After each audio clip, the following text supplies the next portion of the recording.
What's up, everyone? One thing that's always bugged me is how many pessimistic Christians there are. I just find that to be a contradiction in terms.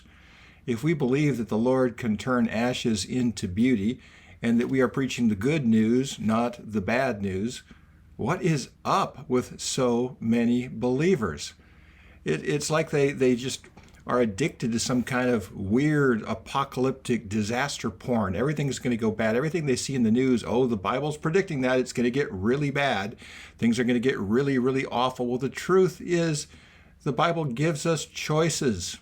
In the book of Deuteronomy, it says, I've set before you blessing and cursing, life and death. Oh, that you would choose life. Folks, we have choices.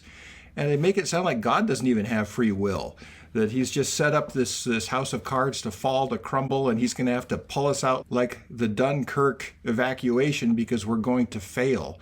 The whole thing's going to fail, but he's going to get a few of us out of here, and he's going to let the whole thing burn. And yeah, I just find that so very, very strange.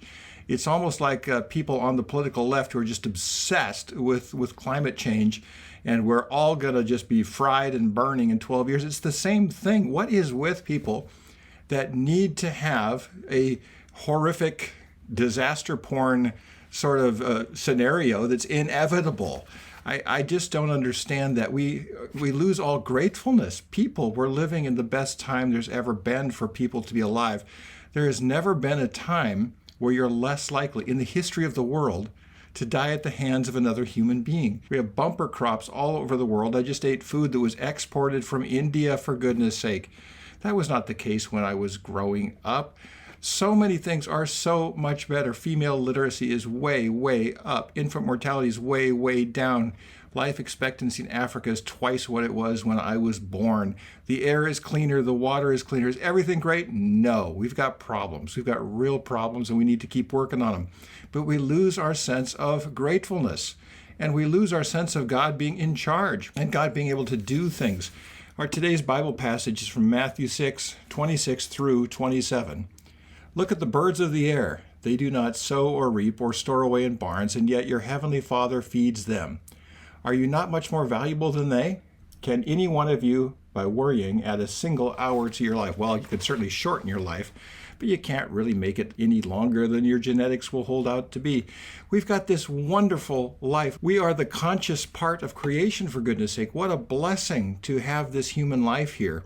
What a blessing to have a creator God who brought us into existence. What a blessing that he continues to provide for us. What a blessing that he is there with us with his power when we are there to help heal creation.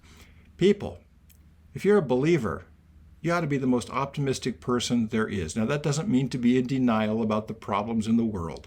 They're very real, but they're nothing compared to what our great-grandparents faced. People, let's be grateful today. Let's trust in the Lord for provision. And let's do away with this disaster porn inevitable scenario stuff that I continue to hear. Something happens in China. Oh, it's just, the Bible says China's going to take over. Where does it say that?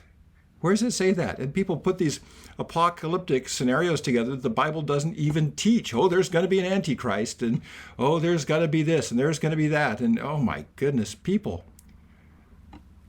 Jesus himself says he doesn't even know the day or the hour, and he gives us real choices. So let's make good choices today. Let's make choices based on faith. Let's take the promises of the Bible seriously and live those promises out. For the Lord loves the sparrows, and he loves you and me even more. Let's live in that love. Let's live in that joy today, and let's continue to live out our faith in this life that the Lord has given us. That's the good news for today. I hope that you will subscribe to this channel. And please, if you don't agree with me, put something in the comments. Or if you agree, put something in the comments. Let's start a conversation.